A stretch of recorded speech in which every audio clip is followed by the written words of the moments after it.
Good evening, IT ladies. I'm Gala Grigoreva, a Chief Marketing Officer at Adsterra, the global ad network or ad tech company based in Cyprus.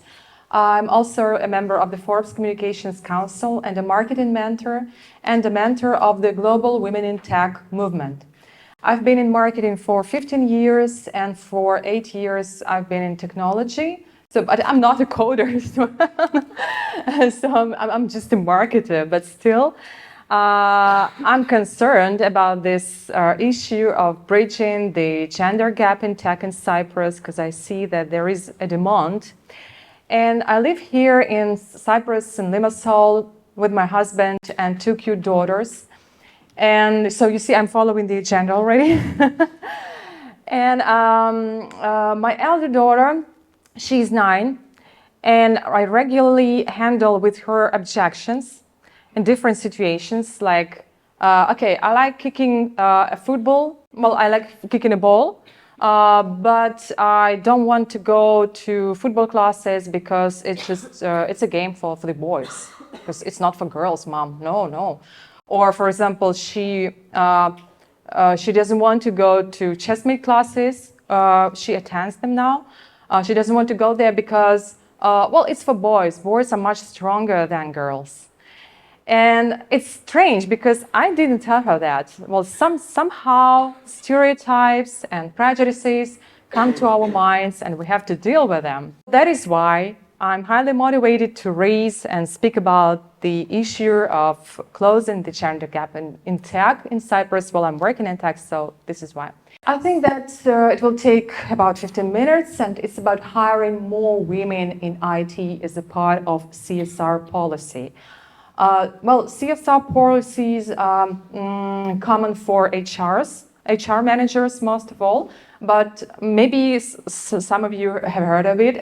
It's corporate social responsibility policies, like a statement of your commitments. So, well, some brief document where you state that you are committed to environmentally friendly practices, ethical business standards, and diversity and inclusion as well. So let me start my presentation with some world statistics of last year.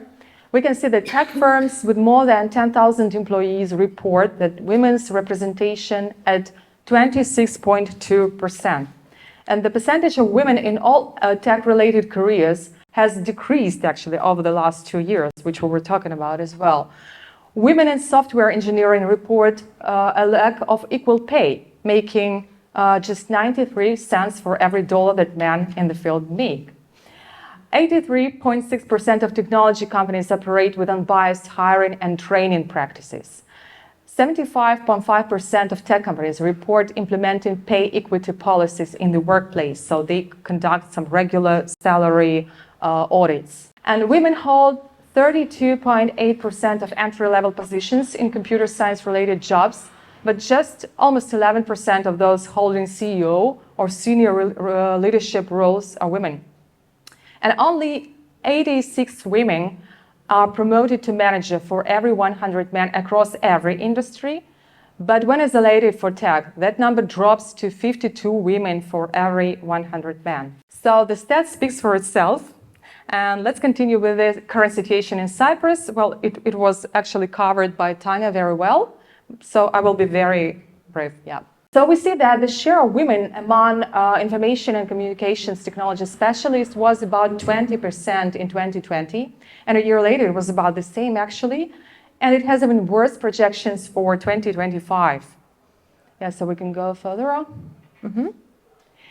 And according to the Cyprus Statistical Service, in the fourth quarter of last year, the average monthly earnings of women were 15% lower than those of men. I saw the news in November that stated that for every euro men earn in Cyprus, women get 91 cents. So that's being said that women work for free maybe 1 month in a year. And also, you know the website Statista, it says that Cyprus has reached just 57.3% in the EU Gender Equality Index, taking the 22nd place from 27 EU member states. Yeah, we can go further. So what the government says, it was really interesting, and you're here, Madam Commissioner, yeah. All those news are from March. It was like, spring is coming and everything is blossoming and Easter is coming as well, yeah. So renewal, that's really great. And the news seem to favor closing the gender gap in Cyprus and creating safe and supportive environment for women. That's really great.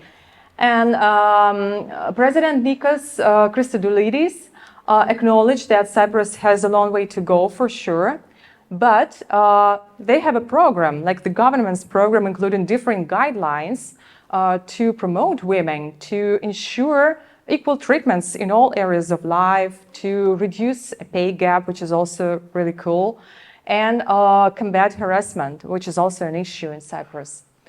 Yeah, we can go further then. Well, the society says. Well, what I found was the Femme Fest last year in May, and it was the first festival on the promotion of gender equality. Maybe some of you has been there. No? No one? You were? Yeah. Oh, great. Yeah, the organizers said by realizing the need to promote the discussion of gender issues in the society, we organized Femme Fest Cyprus, and I think that is going to be an annual this year as well. 2 days. Oh, great, in Nicosia. Oh, nice. Yes, so we're gonna be there. And before I move on to a female CSR policy aspect, I'd like to mention something which is very important to me. When we speak about any movement for women's rights, we encounter some negativity, like, okay, what stops you women from demanding higher pay? What stops you from developing an IT or pursuing engineering? Just go and do it. Just go and ask for it. It's so easy. Well, yes, on one side, yes, it's true. But on the other side, that's not true, okay. Okay, we're going to be very assertive here.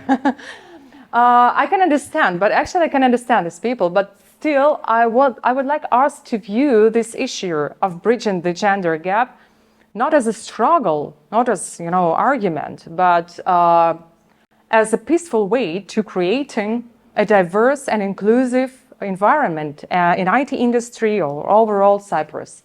So I think that we have to help women feel that they are not like driven out. They can pursue their careers. They can keep their career track without fearing that they will lose their career or some opportunities due to, for example, starting a family, which is also an issue. And for men and other, groups, other genders, I would say, I think it's essential to approach this issue calmly, without any negativity. So you have to speak about it calmly, because I've met some guys who are really negative about the topic. So it's just, some small message from me, and let's move on. So why should tech companies hire more women? Speaking about Cyprus or any other country. Well, numerous researches have actually proved that companies with diverse teams, including women, are more innovative, productive, and profitable.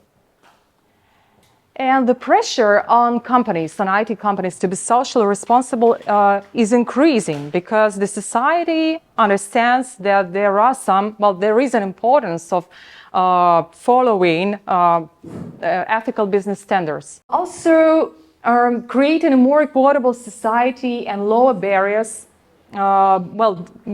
breaking down the barriers, would actually positively impact future generations, where everyone will have equal opportunities to succeed. IT businesses, actually the IT business in Cyprus has a unique opportunity to help Cyprus promote social and economic equality. And it's really great. I think it's nice for us to start this thing. Companies that prioritize diversity and inclusion are more attractive to top talent, both men and women, because they value diversity and inclusion in their workplace. And how can tech companies make hiring women a part of their corporate social responsibility policies. So just walk through some points. First of all, you have to have a CSR policy. So your HR departments, I'm not sure if any HR managers are here. Just raise your, oh, great, great. I will ask some question.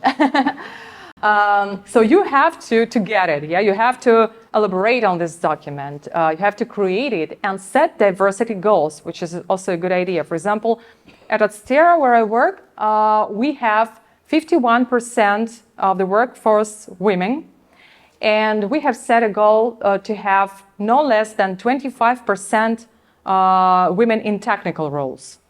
So for us, it's important. And of course, we will continue to improve this area. We have a community, like a Telegram chat, where we help one another. But it's not enough. For us, it's not enough. And I will show you some really bright examples later on, practiced by largest tech companies. What else can be done is to implement training programs to support diversity and inclusion. It can be unconscious bias training, because we have a lot of stereotypes, and hiring managers are often influenced by these stereotypes, by unconscious bias. It can be cultural competence training, where employees are encouraged to learn and respect cultural differences. It can be allyship training, where employees are trained to become allies to underrepresented group and advocate them. So these trainings have some practical tools to teach employees to help, really to advocate people. It can be an inclusive leadership program, and it helps leaders and team leads in your companies to build an inclusive environment and to build a leadership team which reflects the diversity of your workforce. So it can be a good, like a role model for the entire company. You can also, for example, implement some microaggression training workshops, which help to identify and address microaggressions, which are also caused by unconscious bias, of course. Another point is making sure that your corporate culture is not a bro culture. Well, a bro culture is a term for a male-dominated work environment, and the IT industry is mostly a bro culture, which can be, I'm not saying it is, but which can be really toxic, and which includes women and their needs. So I think that companies must identify and address the bro culture tendencies to create a more diverse and calm environment. What companies also can do is implementing policies that promote equal pay for equal work. Well, I think it's just actually it's just a good world standard. Training your hiring managers to avoid unintentional discrimination against women would be also nice. I know that I'm not an HR manager, but I know that there is there are some such programs like hiring. Like being blind, you review CVs like blind. You don't know the people, you don't know their names and gender. Also expanding your recruitment sources by including women's communities, groups and chats, like Cyprus IT Girls, for example, can be also a good idea. Why not? You can expand your candidate pool and make it more diverse as well. So not only your workforce, but your candidate pool. You can also offer flexible working arrangements, for example, remote work options or flexible schedules. I have a small baby, so my younger daughter is a month and a half, and I'm not on a maternity leave. I'm still working. So for me, it's okay because I'm working remotely. I don't have to go to the office, but we have an office here. And for me, it's like a work-life, kids balance and everything as well. So I think that for women, it's maybe more important than for men because of the caregiving responsibilities and other obligations outside of work. For me, it's really important.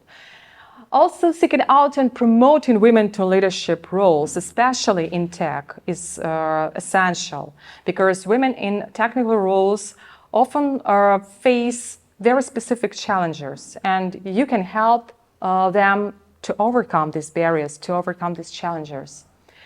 And we were talking about it as well, and I think that we will do it, providing mentorship and support for women in your company, particularly in technical roles. Well, I've met it in the Women in Tech movement, and it's really cool when hundreds of girls, well, women, ladies, are being mentors and mentees, and you can actually find a person for yourself. So I've suffered because I've never worked with the role model. I've never had any, chief marketing officer I could have inspired of, or I could, for example, learn from, unfortunately. But now I can be a mentor for somebody else. It's really cool. Yeah, so I think that these were the practices you can actually implement in your companies. And now I'd like to mention some bright examples. Salesforce, you all know Salesforce, is committed to equal pay for equal work, and they have a goal to have 50% of its workers women by 2023. Well, I'm not sure if they have achieved. Yes, I'm not sure, but still, it's nice. Maybe next year we'll know it. They also have a women's network and the Women in Leadership program to support and promote women. Google has numerous programs helping to make their workforce more diverse and inclusive. They have unconscious bias training for all employees. And Women Tech Makers program, they have a separate site, like a specific site for this program that provides resources and support for women in tech. And the goal to have a workforce that is representative of the general population in terms of gender and ethnicity. I think it's really cool. It's like a game, but still. IBM has been always popular for women in tech because in 1935 they promised to pay equally for equal work. So it's almost 100 years, my God. They also have a technical women's pipeline program, which allows women to be coached by executive mentors and sponsors to ascend to more senior roles. And they have also a 6-month paid internship for, mothers, first of all, to re-enter the industry after 2 years or more. I think it's also a very good program, this initiative. Netflix has one of the most generous paid parental leave, and you can take up to 8 months to take care of your baby and yourself. What's interesting, they also have a global family forming benefit. This benefit allows you to pursue fertility, surrogacy, or adoption program, and they pay for this. And they also pay your travel expenses to get these services. Yeah, it's really interesting. Thanks a lot. So scan it, please, and join us. And I'm sure that we'll see each other again. Thanks a lot.